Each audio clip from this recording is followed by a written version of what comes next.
I should be the happiest woman in the world right now. But every time my phone vibrates with a call from my mother, my stomach drops like I'm heading into a battle I've already lost. How do you tell the woman who raised you, the person who is supposed to be your biggest cheerleader, that she is the single greatest source of misery during what should be the most beautiful season of your life? I thought wedding planning was supposed to be about picking out flowers, tasting cakes, and dreaming of the future. Instead, it's turned into a psychological game of chess, where every move I make is met with a cold, deafening silence, or a passive-aggressive comment that cuts deeper than any argument ever could. The worst part? It's all over a camera lens, a few slices of cake, and a mother who can't seem to decide if she wants to be the guest of honor or the person running the entire show from the shadows. I'm 25 years old, and for as long as I can remember, my mum and I have been close. We're that duo, the kind that talks every day, the kind where I feel like I can tell her anything. Or at least, I used to feel that way. She's 53, vibrant and incredibly talented. She's a retired professional photographer, which is a detail that used to make me proud. I grew up surrounded by the smell of darkroom chemicals and the clicking of shutters. I saw the world through her eyes, or rather, through her viewfinder. But lately, that professional background has become a weapon, and the wedding I've been dreaming about since I was a little girl is starting to feel like a production she's trying to sabotage because she isn't the one holding the camera. It started small. You know how people tell you that wedding planning brings out the true side of people? I thought they were talking about mother-in-laws or entitled bridesmaids. I never thought they were talking about my own mom. It began with the cake. I had this vision, something simple, elegant, a reflection of me and my fiancé. I told her about it, expecting her to be excited.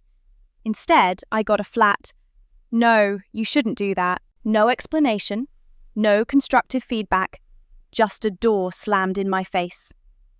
When I told her I was going to handle the cake myself, she did a complete 180.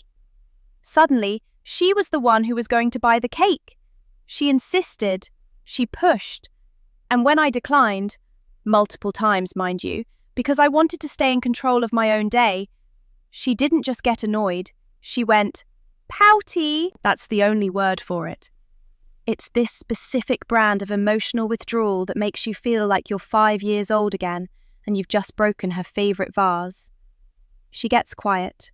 Her voice loses all its warmth. She starts acting like she's being left out, which is objectively insane because I include her in literally everything. My bridesmaids, who are absolute angels, even added her to their group chat. They want her involved in the bachelorette trip plans, the bridal shower, the dress fittings, everything. But every time we talk about the fun stuff the girls are doing for me, she shuts down. It's like if she isn't the primary architect of my joy, she doesn't want any part of it. But nothing prepared me for the photographer incident. This is where things went from frustrating to soul-crushing. Because my mum is a retired photographer, I wanted to be extra sensitive. I knew she wouldn't want to work my wedding. She's retired and I want her to be the mother of the bride, not a vendor. She's even said it herself. She doesn't want to be behind the lens on my big day. She wants to be in the photos, she wants to dance, she wants to cry during the vows. Or so she said. For weeks I tried to engage her. My fiancé and I are both 25, and we're trying to do this right. Every night on my drive home from work, I'd call her. It was our ritual. And every night, I'd bring up the photographer search. "Hey Mum, have you heard of anyone good lately?" Or, "Do you have any recommendations from your old colleagues?" I was practically begging for her expertise. I wanted her to feel like the mentor, the expert. But every time I brought it up, I got nothing. No names, no links, no, "Hey, check out this person's portfolio." Just vague answers and a quick change of the subject. Eventually I realised that if I didn't take initiative, we'd be getting married with no one to document it. So I did what any modern bride does. I went to Facebook. I posted in our local community group asking for recommendations. and the response was overwhelming. One name kept popping up over and over again. People raved about her. Then my future sister-in-law messaged me, saying she'd seen my post and that she actually knew this specific photographer and highly recommended her. It felt like a sign. I checked out her website and her work was stunning. It was exactly the vibe I wanted, airy, emotional, and timeless. I sent the link to my mum immediately. I wanted her approval. I wanted her to see that I'd found someone who met her high standards. I waited for a text back. An hour went by. A day. 3 days. Silence. I figured she was just busy, or maybe she'd looked at it and didn't have much to say. Then came the phone call 2 nights ago. I was driving home, the sun was setting, and I was feeling genuinely excited. I'd just gotten off the phone with the photographer to talk about pricing and availability, and it all felt so real. When I called my mum, I was practically beaming through the phone. "Mum, you won't believe it. I finally reached out to that photographer I told you about. The one everyone was recommending. We talked today, and she's so nice. I think she's the one." The silence on the other end was immediate. It wasn't the silence of someone listening. It was the silence of someone loading a weapon. "Oh," she finally said. Her tone had shifted from neutral to ice cold in a split second. "Well, I hope her photography is actually good, and not just good because of the people she knows." I felt the air leave my lungs. It was such a calculated, mean-spirited thing to say. She wasn't questioning the professional's skill. She was questioning my judgment and the photographer's integrity in one breath. I tried to keep it together. I told myself she was just being protective. "Mum, her portfolio is beautiful," I said, my voice wavering just a little. "Did you even look at the link I sent you the other day?" There was a pause. "Yeah," she sighed, sounding bored. "But studio photography is very different from wedding photography. She probably won't do a good wedding. It's a completely different skill set." I snapped. Not a loud snap, but a firm one. "She is a wedding photographer, Mum. If you had actually looked at the link, you'd know that. That's primarily what she does." I could practically hear her bristling through the Bluetooth speakers of my car. The tension was so thick, I could almost taste it. She started getting irritated, her voice rising in that way it does when she feels cornered by the truth. "Look," I said, trying to de-escalate but also standing my ground. "You can't be mad at me for finding a photographer when you've already told me you don't want to work the wedding yourself. I need someone to take the pictures, Mum." That was the valid point, right? She's retired. She doesn't want the stress. I don't want her to have the stress. It should be a win-win. But instead of agreeing, she hit me with the line that's been playing on a loop in my head ever since. "That's not it," she snapped. "You and your bridesmaids seem to be doing just fine without me anyway. So just let me know when you actually need me for something." I was stunned. Just fine without her? I have spent every waking moment trying to pull her into this process. I have navigated her moods, her no's, and her pouting like I'm walking through a minefield. My bridesmaids have gone out of their way to make sure she's included in every single plan. And yet, because I made one executive decision about a vendor, after she refused to give me any input, she was playing the martyr. "Mum," I said, my heart pounding, "we talk about photographers all the time. I asked you for recommendations. You never gave me any. I had to do something." "You're all set then," she said. That was it. "You're all set then." 4 words that felt like a bridge burning. I didn't know what else to say. I felt like I was talking to a stranger, not the woman who is supposed to be helping me zip up my dress in 6 months. I told her I had to go, told her I loved her, and hung up before I started crying. Now I'm sitting here wondering how it came to this. I'm 25. I'm marrying the man of my dreams, and the only thing making me want to cancel the whole thing and elope is my own mother. I don't want to be confrontational. I hate conflict. But I also don't know how to plan a wedding with someone who treats my happiness like a personal insult. The silence in my car after I hung up was deafening. You know that ringing in your ears after a loud noise? It was like that, but the noise was the echo of my mother's voice, that cold, detached version of her that I'm becoming far too familiar with. I sat in my driveway for a long time, hands still gripping the steering wheel, watching the porch light of my house blur through the tears I'd been trying to hold back.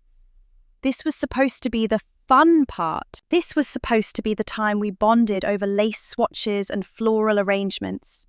Instead, I felt like I was navigating a breakup with my own mother. I keep asking myself, what did I do wrong? I went back through our texts, scrolling through months of me sending her photos, asking for her opinion, trying to pull her into the center of this experience. I looked at the bridesmaid group chat, the one she's in, and saw the messages from my girls. They're so sweet, always tagging her asking, "Mama, what do you think of these shoes?" Or, "Should we do a mimosa bar for the bachelorette?" My mum would either ignore the messages or respond with a single word answer hours later. It's like she's physically there, but emotionally, she's checked out and moved into a house made of resentment. And then there's the cake. I didn't even mention how bad the cake situation actually got. This happened a few months ago, and looking back, it was the first real warning sign that this wedding was becoming a battlefield. I've always wanted something specific for my cake. Nothing over the top, just a simple 3-tier vanilla bean cake with fresh strawberries and a very specific textured buttercream. I'd seen a local baker's work, and it was art. When I showed my mum the photo, she didn't even look at it for more than a second before saying, "No, you shouldn't do that. It looks unfinished. It's not a wedding cake." I tried to explain that it was my wedding cake, that it fit the garden theme we were going for, but she wouldn't hear it. Then came the pivot. Suddenly, she decided she was going to be the one to buy the cake. Not as a gift where I choose what I want, but as a "let me handle this so it's done right" kind of thing. I told her no. I told her I already had the baker picked out and that I wanted to handle the deposit. She didn't just get mad. She went into this deep, dark pout for 3 days. She wouldn't answer my calls. When she finally did, she sounded like I'd personally insulted her entire lineage. She kept saying, "I'm just trying to help, but I guess I'm just the clueless mom who doesn't know anything." That's the move she always makes. She twists my desire for independence into an attack on her competence. And because she's a retired photographer, the photographer issue is that cake situation on steroids. Think about it from her perspective, or at least the perspective I think she has. Photography was her life. It was her career, her identity, the way she made her mark on the world. I grew up in her studio. I spent my Saturday mornings cleaning lenses and my afternoons watching her edit portraits. To her, a camera isn't just a tool, it's her legacy. So, when I told her I found a photographer, I think she saw it as me replacing her. Even though she's the one who said she didn't want to work, even though she's the one who refused to give me recommendations. In her head, I think she wanted me to beg. She wanted me to say, "Mom, please, I can't do this without your expert eye. You're the only one who can find the right person." But I didn't beg. I was practical. I saw a problem, no photographer, and I solved it. And in her world, my efficiency is a sign that she's no longer needed. When I finally walked into my house that night, my fiancé, Mark, was in the kitchen making dinner. He took one look at my face and set the spatula down. He didn't even have to ask. He just walked over and wrapped his arms around me. "She did it again, didn't she?" he whispered into my hair. I just nodded, my face pressed against his chest. Mark is the most patient man I've ever known. He's been there for every high and low of this process, and he's seen the way my mum has been acting. He tries to be the neutral party, he really does. He loves my mum, or at least he loves the woman she used to be. But I can see the frustration building in him too. He hates seeing me like this. He hates that every win in our wedding planning is immediately followed by a loss in my relationship with my mother. "She said the photographer I found probably isn't good," I sobbed. "She told me I'm all set, and that I should just let her know when I actually need her. Mark, I've tried so hard to include her. I don't know what else to do. Should I just let her pick everything? Is that what she wants? For me to just be a guest at my own wedding? Mark pulled back and looked me in the eyes. No, he said firmly, because if you do that, it won't be our wedding. It'll be hers. And we both know that even if you gave her 100% control, she'd still find something to be upset about. This isn't about the cake or the photos or the bridesmaids. This is about her feeling like she's losing her little girl, and she's choosing to react with bitterness instead of love. He was right, of course. But knowing why someone is hurting you doesn't make the wounds any shallower. I spent the rest of the evening in a daze. I tried to look at the photographer's website again, trying to see what my mum saw. I looked for the studio vibe she mentioned, but it wasn't there. The photos were breathtaking. Candid moments of couples laughing in fields of wildflowers, the light hitting them just right. It was exactly what I wanted. So why was my mom trying to make me doubt my own eyes? I woke up the next morning with a text hangover. You know that feeling when you check your phone first thing, dreading a message that you know is going to ruin your day? There was nothing from her. No good morning, no I'm sorry for being short last night. Just a cold, empty notification screen. I went to work and tried to focus, but my mind kept drifting back to the bachelorette trip. My bridesmaids, bless their souls, had been planning this incredible weekend in a cabin in the mountains. They'd invited my mum because they knew how close we are. They'd even offered to pay for her share. She'd been quiet in the chat for weeks. Every time someone asked for her input on the itinerary, she'd respond with a, "Whatever the girls want is fine." It's that fake nice tone that masks a mountain of passive aggression. Around noon, one of my bridesmaids, Sarah, called me. "Hey, hun," she started, her voice cautious. "Is your mum okay? She just left the group chat." My heart dropped. She what? She just left. No message, no explanation. Just, user has left the conversation. I tried to text her privately to see if she accidentally hit something, but she hasn't replied. Did something happen? I had to sit down. My legs felt like jelly. "We had a fight last night about the photographer," I managed to say. "But I didn't think she'd leave the chat." This was a new level of drama. Leaving the group chat is the ultimate modern-day "I'm done with you" move. It's loud. It's public. It forces everyone to notice your absence. My mum wasn't just being pouty anymore. She was actively sabotaging the peace of the entire bridal party. "I'm so sorry, Sarah," I said, feeling a familiar wave of shame. Why was I apologizing for my mother's behavior? "I'll talk to her. I don't know what's going on with her lately." "Listen to me," Sarah said, her voice turning stern. "We love your mum. We want her there. But this is your time. If she's going to act like a teenager, you can't let her drag you down with her. We're still planning the trip. We're still celebrating you. If she wants to sit in the corner and sulk, let her.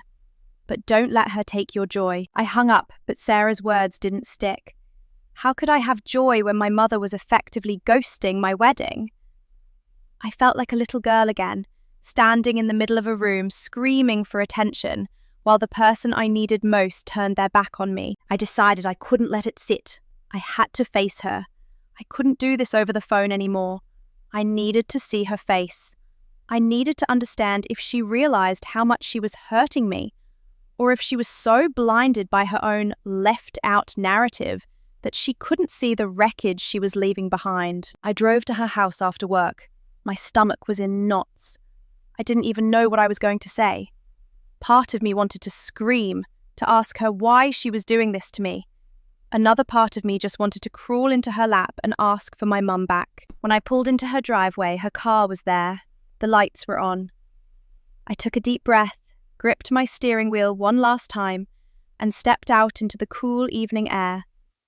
I had no idea that the conversation waiting for me inside that house was going to change everything I thought I knew about our relationship. The walk from my car to her front door felt like a mile. Every step was heavy, like I was moving through waist-deep water. This was the house I grew up in. These were the flower beds we planted together, the porch where we'd sit and talk for hours about everything and nothing. It used to be my sanctuary.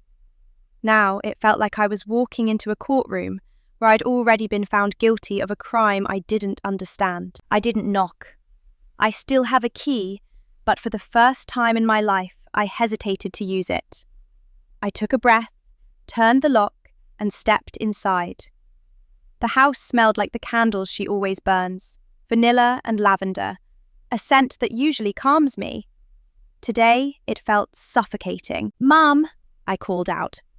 My voice sounded smaller than I wanted it to. I heard a muffled, "In the kitchen," from down the hall. I found her there, standing at the counter, meticulously organising a stack of mail. She didn't look up when I walked in. She didn't offer a smile or a, "Hey, honey." She just kept shuffling those envelopes, as if they were the most important documents in the world. "I saw you left the group chat," I said, deciding to skip the small talk. If I didn't address it immediately, I knew I'd lose my nerve. She finally looked up, her expression a mask of practiced indifference. "Oh, that. I just figured I was cluttering up the space. You girls have so much to talk about, and I didn't want to get in the way of your plans. You clearly have everything under control." The "clearly" was sharp. It was a verbal barb disguised as a compliment. "Mum, you weren't cluttering anything. It's a group chat for the wedding. You're the mother of the bride. We want you in there." Sarah was really upset when you left. She thought she'd done something wrong. My mum sighed, a long, weary sound that suggested she was the one being burdened by my presence. "Nobody did anything wrong, honey. I'm just taking the hint. You found your photographer. You're making your decisions. I'm just trying to get out of the way so you can have the day you want." "I am having the day I want, but I want you to be a part of it," I said, my voice rising despite my best efforts to stay calm. "But every time I try to include you, you shut down. You tell me no on the cake. You get quiet when we talk about the bachelorette. And now you're insulting the photographer I found after weeks of you giving me zero help." She set the mail down and leaned against the counter, crossing her arms. This was her professional stance, the one she used when she was dealing with a difficult client back in her photography days. "I wasn't insulting her. I was giving you my professional opinion. I've been in this industry for 30 years. I know what good lighting looks like. And I know when someone is riding on their reputation rather than their skill. If you want to hire someone mediocre for the most important day of your life, that's your choice. I just thought you'd care more about the quality of your memories." It was a low blow. She knew exactly which buttons to push. By framing her bitterness as professional expertise, she made it impossible for me to argue without sounding like I was disrespecting her career. "I do care." I felt the tears stinging my eyes again. "That's why I sent you the link. I wanted your help.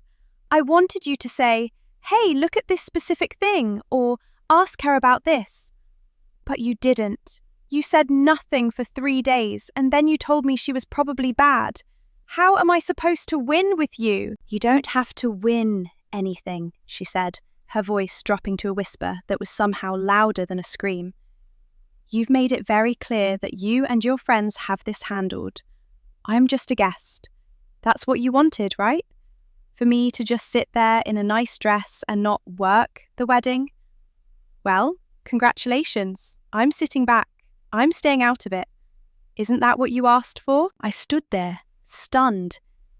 I realized in that moment that she had built a completely different narrative in her head.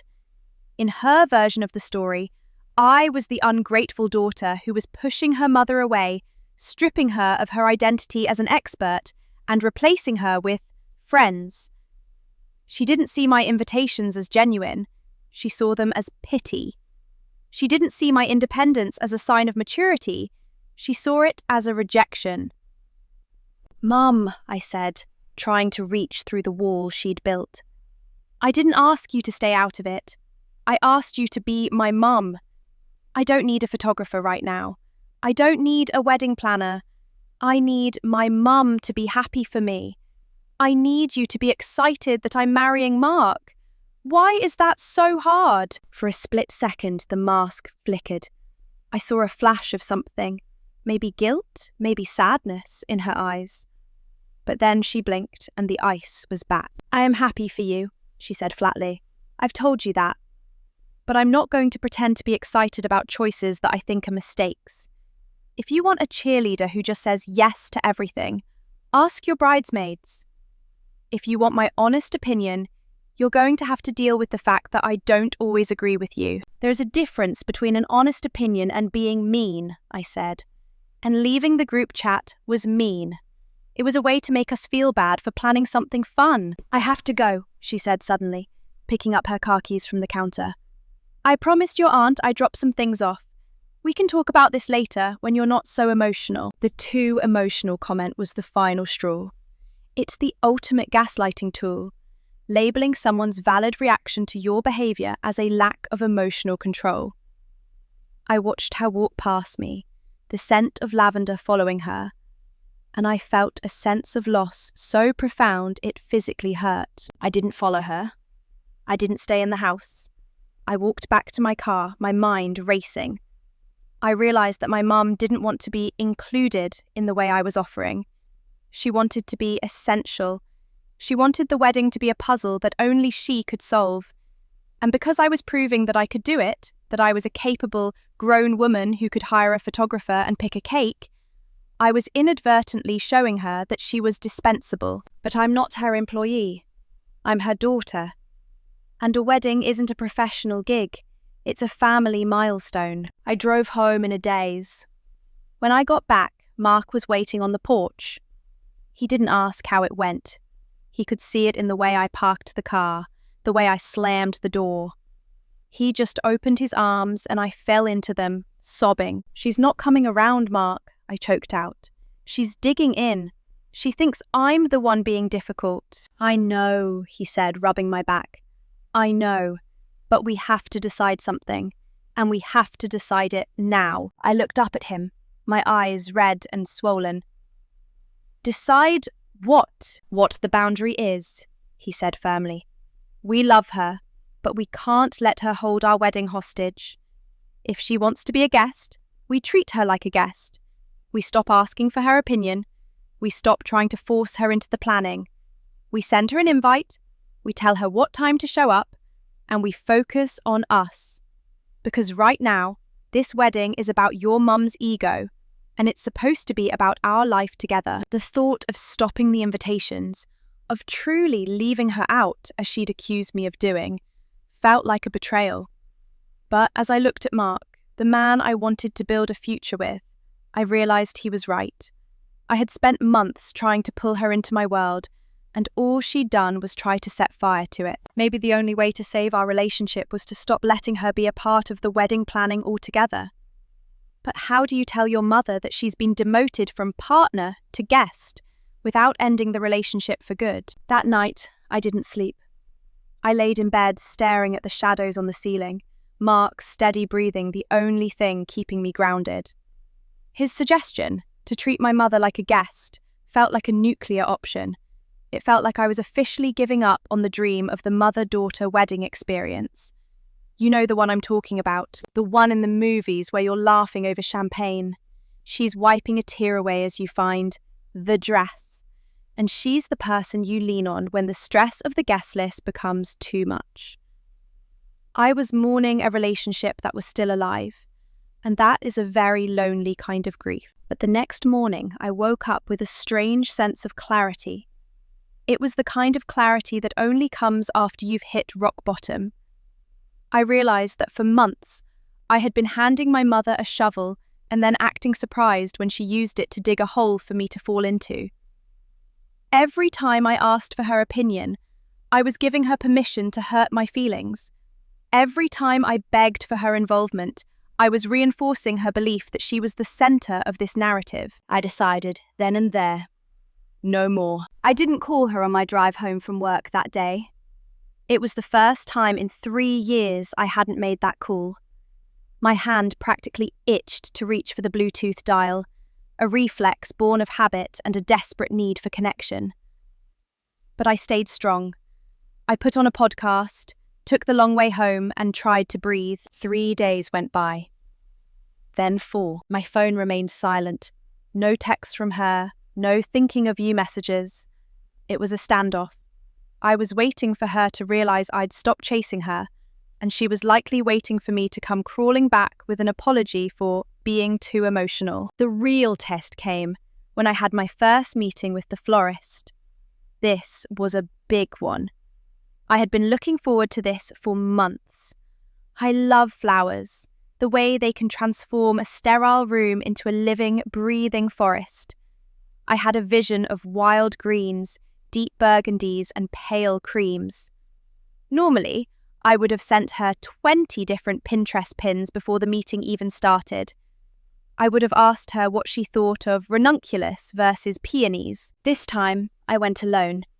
Well, not alone, I took Mark. As we sat in the florist studio, surrounded by the scent of cut stems and damp earth, I felt a twinge of sadness.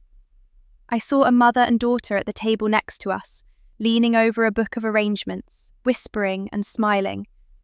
For a second, the old urge flared up. Just text her a photo of the bouquet, my brain whispered. She'll love the colours. It might break the ice. I reached for my phone, my thumb hovering over her contact name. But then I remembered the cake. I remembered the "all set" comment. I remembered the way she'd left the group chat without a word. I put the phone back in my purse. You okay? Mark asked, squeezing my hand under the table. I'm fine, I said. And for the first time, I actually meant it. We picked the flowers, we laughed with the florist, we made decisions based on what we liked, not what would keep the peace. It was the most stress-free hour of wedding planning I'd had since I got the ring on my finger. But, as they say, the calm before the storm is always a lie. The storm arrived on Friday evening in the form of a FaceTime call. I saw her face on the screen and my heart did a nervous little flutter. I answered, trying to keep my voice light and neutral. Hey, Mom, what's up? She was sitting in her sunroom, the light hitting her in a way that made her look tired. Or maybe just older than I remembered. She didn't waste time with pleasantries. I heard from your aunt that you went to the florist, she said.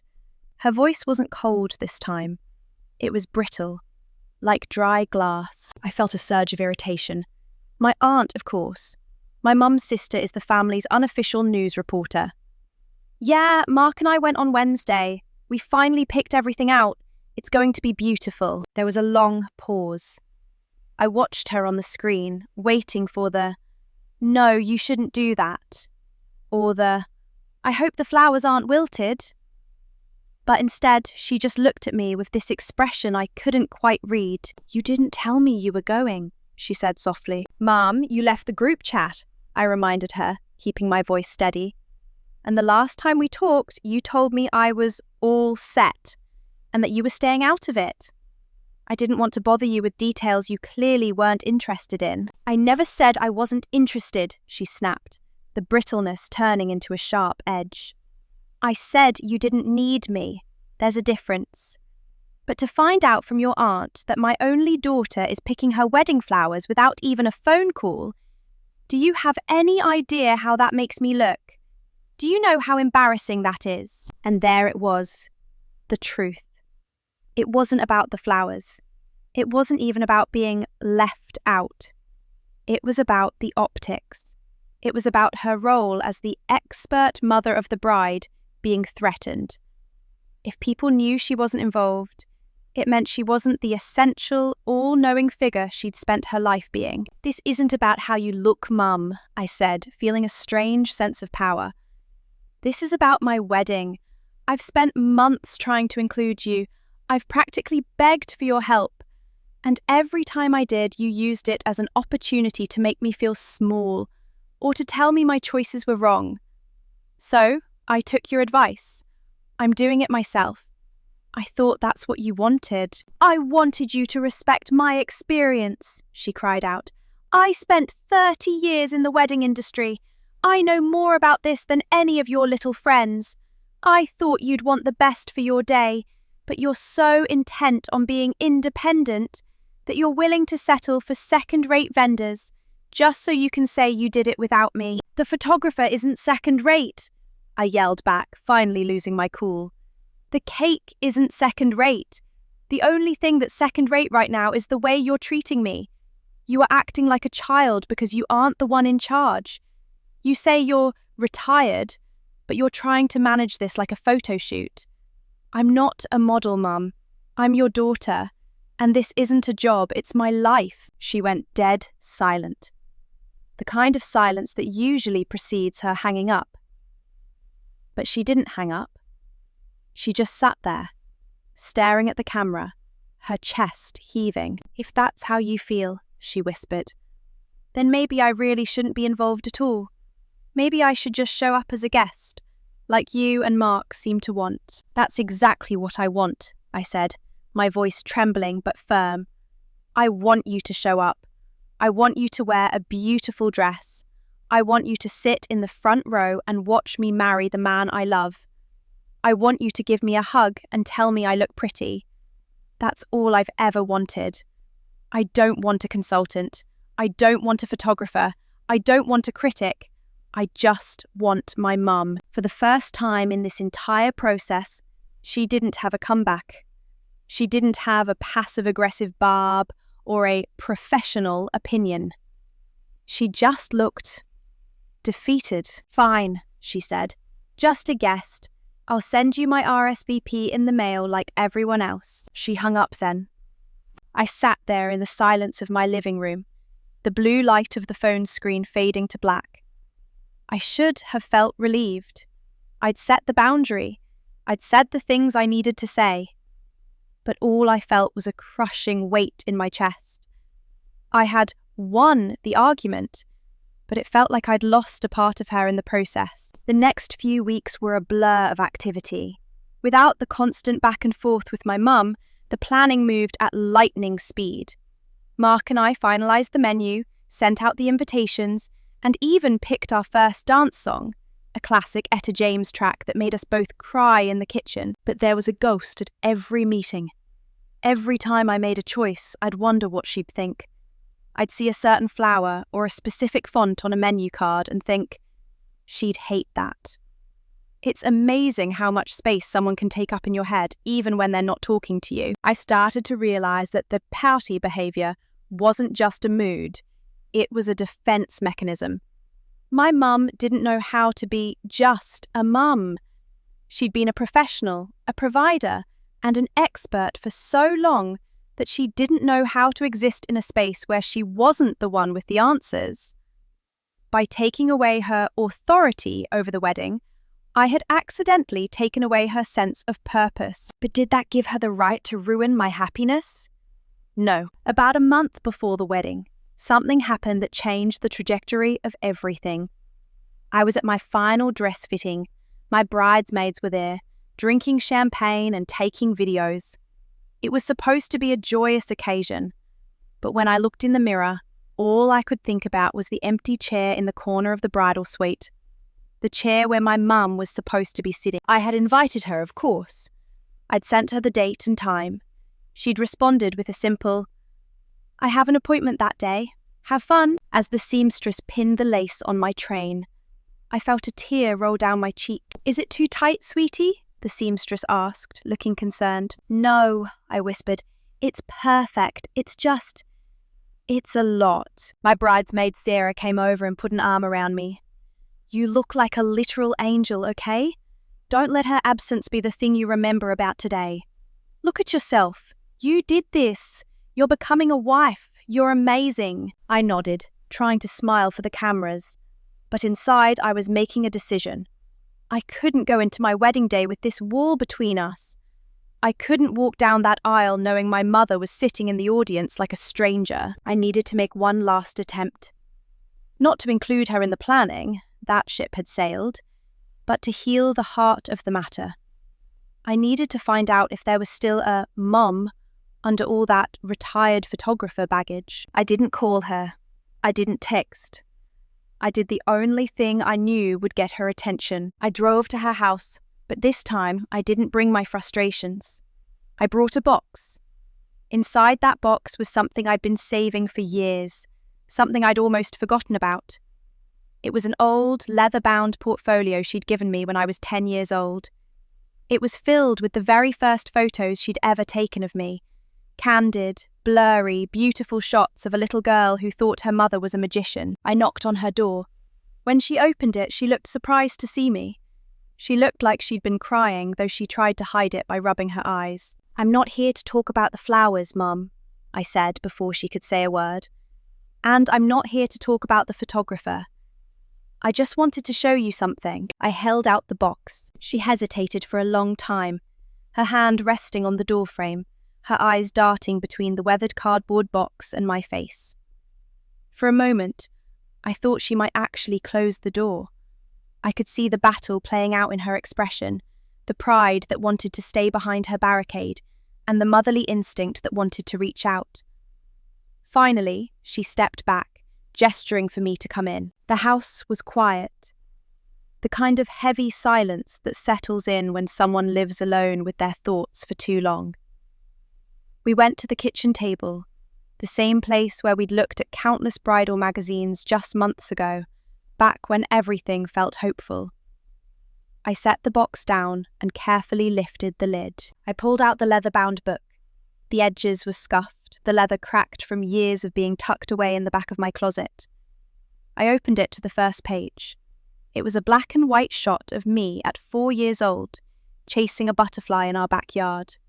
It was slightly out of focus, the motion blur of my tiny legs making me look like a ghost in the grass. "Do you remember this?"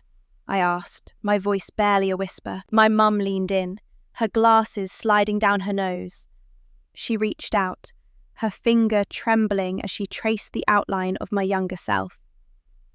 "I remember the light that day," she said, her voice thick with sudden emotion. "It was that perfect golden hour. You wouldn't sit still.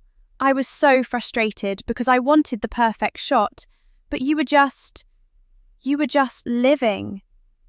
I ended up loving the blur more than the clear ones. It felt more real. We sat there for an hour, turning the pages. There were photos of me losing my first tooth, photos of me crying over a scraped knee, photos of me dressed as a princess for Halloween. As we flipped through my life, the tension that had been strangling our relationship for months began to dissipate. It was replaced by a raw, uncomfortable honesty. "I look at these," I said, looking her in the eye, "and I don't see a professional photographer, Mum. I don't see an expert or a vendor. I see the woman who caught every moment of my life. I see the person who made sure I was never forgotten. That's why this wedding has been so hard. I'm not trying to replace your expert eye. I'm trying to protect the person who took these photos." My mum closed the book and let out a shaky breath. She didn't look at me. She looked at her hands, which were folded on the table. "You have to understand," she started, her voice cracking. "Photography was the only way I knew how to be useful. When I was behind that camera, I was in control. I could fix the lighting. I could frame the shot. I could make everything look beautiful, even when things felt messy. When I retired, I felt like I lost my voice. And then you got engaged." She paused, wiping a stray tear from her cheek. "I thought this was my chance to be useful again. I thought if I could just manage the details, the cake, the photos, the flowers, then I'd still have a place in your life. But every time you made a decision without me, it felt like you were telling me I was obsolete. Not just as a photographer, but as a mother. I felt like I was being pushed into the background, just another face in the crowd." Hearing her say it out loud made everything click. It wasn't about being a diva or a mumzilla. It was about the terror of irrelevance. She was a woman who had spent 30 years being the person everyone looked to for direction. And now, her only daughter was giving the directions. She didn't know how to transition from the director to the spectator. "Mum," I said, reaching across the table and taking her hand. Her skin felt cool and fragile.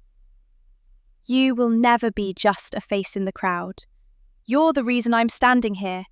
You're the reason I know what love looks like. But I need you to trust me. I need you to trust that I've learned enough from you to make good choices. And I need you to realize that when you pout or when you're rude about the people I hire, you aren't being useful. You're making me want to run away, and that's the last thing I want." She looked up at me, and for the first time in months, I saw my mum. Not the critic, not the retired professional, but the woman who used to tuck me in at night. "I'm sorry," she whispered. "I've been a nightmare, haven't I?" I gave her a small, tearful smile. "A bit of a nightmare, yeah. But you're my nightmare." We spent the rest of the evening talking, really talking. I told her about the florist and why I chose the deep burgundies. I told her about the cake and the way the strawberry filling reminded me of the summers we spent picking berries. I didn't ask for her permission. I shared my joy. And this time, she didn't say no. She listened. She asked questions. She even suggested a specific type of ribbon for the bouquets that she'd seen at a wedding years ago.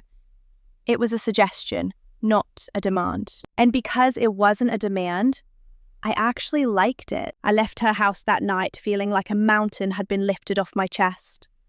I called Mark on the way home, crying with relief. "She's back," I told him. "We're okay." But as the weeks ticked down to the wedding, I realized that okay was a fragile state of being. Healing a relationship isn't a one-time event, it's a daily practice. And while my mum was trying, she really was. The old habits were hard to break. The week of the wedding arrived, and the air was electric with stress. My phone was buzzing constantly with last-minute questions from the venue, the caterer, and the bridesmaids. I was trying to stay calm, but the pressure was mounting. 2 days before the big day, I was at the venue doing a final walkthrough. The space was beautiful, an old converted barn with high ceilings and floor-to-ceiling windows that let in the most incredible natural light. As I was talking to the coordinator, I saw a familiar car pull into the gravel driveway. My heart skipped a beat. It was my mum. She got out of the car, looking polished and composed, but in her hand she was carrying something that made my stomach do a nervous flip. It was her camera bag. Not a small, casual camera, her professional rig. The one she hadn't touched in over 2 years. I felt a wave of panic. "Please don't," I thought. "Please don't try to take over now." She walked up to me, a determined look on her face. "I know what you said," she began before I could even say hello. "And I'm not here to work, I promise. But I was thinking about the photographer you hired." I braced myself for a critique. "I looked at her portfolio again," my mom continued. "The one you sent me. And you were right. She has a beautiful eye for candids. She really captures the emotion. But I noticed something in her recent work. She tends to struggle with low-light transitions, especially in barn settings like this." I felt my jaw tighten. "Mum, please." "Wait," she said, holding up a hand. "I'm not saying she's bad. I'm saying I want to help her. I brought my lighting kit. I have these specific bounce boards that are perfect for this wood grain. I don't want to take the photos. I want to gift her my equipment for the night and show her how to set it up so that your photos are perfect. I'll stay out of the way. I won't even be in the room while she's shooting if you don't want me to. But let me do this. Let me give you the light you deserve." It was a peace offering. It was her way of being useful without being in charge. She was offering her expertise as a foundation for someone else to build on. I looked at the barn, then at the camera bag, then at my mother. I saw how much it meant to her. She wasn't trying to sabotage the other photographer. She was trying to ensure the quality of my memories, just like she'd said weeks ago. But this time, it was coming from a place of love, not a place of ego. "Okay," I said, a lump forming in my throat. "But you have to promise me one thing." "Anything," she said. "The second the ceremony starts, that camera bag stays in the dressing room. You are my mother. I want to see your face when I walk down that aisle, not a lens. She nodded, tears shimmering in her eyes. I wouldn't miss it for the world. The wedding day arrived, and it was everything I'd dreamed of. The weather was perfect, crisp and clear. My bridesmaids were a whirlwind of hairspray and laughter. And my mum? She was a rock. She helped me into my dress, her fingers steady as she buttoned the long row of silk down my back. She didn't critique the fit. She didn't comment on the lace. She just looked at me through the mirror and said, "You are the most beautiful thing I have ever seen." But as the clock ticked toward the ceremony, a new problem arose. A problem that threatened to undo all the peace we'd worked so hard to build. And this time, it wasn't my mum's fault. The morning of my wedding felt like a dream I didn't want to wake up from. The bridal suite was a sanctuary of soft light and the smell of expensive perfume. My bridesmaids were a whirlwind of activity, their laughter providing a steady, comforting rhythm to the morning. And my mum? She was exactly who I needed her to be. She spent the morning being my anchor. She brought me coffee exactly how I like it, extra cream, no sugar, and sat with me while I got my makeup done. She didn't talk about lighting. She didn't mention the cake. She just told me stories about when she was 25, about her own wedding day, and about the moment she first held me in her arms. It felt like the bridge we'd spent months burning had been rebuilt, stronger than before. I'd even seen her earlier that morning, working with the photographer I'd hired, Elena. I watched from a distance as my mum showed her the bounce board she'd set up. She wasn't barking orders. She was sharing her craft. I saw Elena nodding, her eyes wide with respect as my mum explained how the shadows would fall against the aged wood of the barn as the sun moved across the sky. It was a beautiful thing to witness. 2 generations of artists finding a common language. By 2 p.m, I was in my dress. The silk felt cool against my skin, and the train pooled around my feet like a cloud. I looked in the mirror and finally felt like a bride. Not a daughter, not a client, but a woman about to start a new life. Then the door to the bridal suite flew open. It wasn't my mum. It was Sarah, my maid of honor. Her face was pale, and she was clutching her phone so tightly her knuckles were white. Behind her, the other bridesmaids went silent. "What is it?" I asked, my heart hammering against my ribs. "Is Mark okay? Is something wrong with the venue?" "Mark is fine," Sarah said, her voice shaking. "But it's Elena, the photographer." My stomach did a slow, sickening roll. "What happened?" She was 10 minutes away from the barn. A deer jumped out in front of her car. She's okay, she's totally fine, physically. But her car is totaled, and more importantly, her gear. Her primary and secondary cameras were in the passenger seat. The impact, they're smashed. She's devastated. She's crying on the phone, trying to find a backup, but everyone is booked. It's a Saturday in peak wedding season. The room went cold. For a second, I couldn't breathe. It was the one thing I hadn't prepared for. I'd navigated my mother's moods, the cake drama, and the seating chart from hell, but the idea of having no photos, of having no one to capture the moment I walked toward Mark, was a blow I wasn't ready for. "Is there anyone else?" I gasped, looking around the room at my girls. "Anyone with a decent iPhone? Anyone?" "I'm calling every studio in the tri-state area," Sarah said, her thumbs flying across her screen. "But it's late, honey. The ceremony starts in 40 minutes. I felt the tears stinging my eyes. The irony was almost too much to bear. My mother, the world-class photographer, was sitting in the next room. And here I was, about to get married with no one to document it. I could practically hear the universe laughing at me. "I'll do it," the voice came from the doorway. My mum was standing there, her expression unreadable. She'd heard everything. "No," I whispered, the word catching in my throat. "Mom, no. We talked about this. I want you to be my mother today. I don't want you working. I don't want you behind a lens while I'm saying my vows." She walked toward me, her heels clicking softly on the hardwood floor. She took my hands in hers, her gaze steady and fierce. "Listen to me. I know what we said, and I know why we said it. But I am a photographer because I love capturing beauty, and there is nothing in this world more beautiful than you in this moment. I have my rig in the car, I have the light boards already set up. I know this venue better than anyone because I've been studying it for weeks. But you'll miss it, I sobbed. You'll miss the ceremony. You'll be looking through a viewfinder instead of at me. I've spent 25 years looking at you through a viewfinder, she said, a small, sad smile touching her lips. And I've never missed a thing. Every time I take a photo of you, I see you more clearly than anyone else. Let me do this, not as a vendor, not as an expert, but as your mother, giving you the only gift I have that can stop time. I looked at her, and I saw the woman I'd grown up admiring. I saw the passion, the skill, and the deep, abiding love that had been masked by her fear of being left out. She wasn't trying to take over anymore. She was trying to save me. Okay, I whispered. But the second the reception starts, the camera goes away. You dance with me. You eat the cake. You stay. I promise, she said. What followed was a blur of high-stakes coordination. My mom moved with a grace and speed I hadn't seen in years. She wasn't pouty or quiet anymore. She was a general.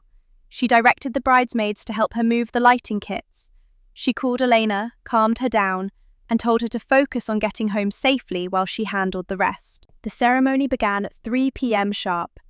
As the music started, the soft, sweeping notes of the cello, I stood at the back of the aisle, my arm linked with my father's. I looked down the long path of white petals toward Mark, who was standing at the altar with tears already streaming down his face. And then I saw her. My mum was positioned to the side, her professional camera held with the ease of a master. She wasn't intrusive. She was like a ghost, moving silently to capture the light hitting my veil, the look on my father's face, the way Mark's hands were trembling. When I reached the front, I turned to look at her just for a second. She lowered the camera for a heartbeat, caught my eye, and winked. In that wink, I saw everything. Her apology, her pride, her love. She was capturing my wedding, but she was also fully, completely present. The ceremony was a dream. The vows were perfect. The kiss felt like it lasted a lifetime. And through it all, the rhythmic click, click, click of my mother's shutter was the heartbeat of the afternoon. After the I-dos, as we walked back down the aisle as husband and wife, my mom was right there. But instead of taking a photo, she handed the camera to Sarah, who had been coached on how to press the shutter for one specific shot, and stepped into the aisle. She grabbed me in a hug so tight I could barely breathe. I got them, she whispered into my ear. I got the shots. They're perfect, honey. You're perfect. True to her word, the second the cocktail hour began, the camera bag was locked in the trunk of her car. She walked into the reception hall not as a photographer, but as the mother of the bride. She gave a speech that didn't mention her career once. Instead, she talked about the day I was born and the way I'd always marched to the beat of my own drum. She praised Mark for the way he looked at me. She even made a joke about the cake incident, which had the whole room laughing, including me. Later that night, as the party was winding down and the stars were out over the barn, my mum and I sat on the porch steps together. The music was a dull thrum in the background. I was so scared I was losing you, she said, looking out at the dark fields. I thought if I wasn't the one making the memories, I wouldn't be part of them. You are the memories, Mum, I said, leaning my head on her shoulder. You don't have to capture them to be in them. She reached into her pocket and pulled out her phone. She'd uploaded one photo from her camera, the one she took the moment I first saw Mark at the end of the aisle. In the photo, I was glowing. The light she had obsessed over for weeks was hitting me perfectly, turning my veil into a halo of gold. But it wasn't the lighting that made the photo. It was the expression on my face, a look of pure, unadulterated joy that only a mother could have recognized and timed so perfectly. "I'm glad I did it," she whispered, "but I'm glad I'm done." Looking back on that day, I realized that our wedding wasn't just a celebration of my marriage to Mark. It was the rebirth of my relationship with my mother. It took a near disaster to show us both what really mattered. She learned that she didn't need to be in control to be loved. And I learned that sometimes the best way to handle a pouty mother is to realize that under the pride is just a woman who wants to be seen. To anyone else going through the stress of wedding planning with a difficult parent, I want to ask you this. Are you fighting over the details? Or are you fighting because you're both afraid of what happens when the day is over? Sometimes, the most confrontational thing you can do is also the most healing. Just be the daughter. Let them be the parent. And if you're lucky, you'll find a way to meet in the middle, hopefully with a few beautiful photos to prove it. If you've ever had a parent try to take over a major life event, let me know in the comments how you handled it. Did you set boundaries? Or did you find a way to work together? And if you enjoyed this story of family, drama, and ultimate reconciliation, don't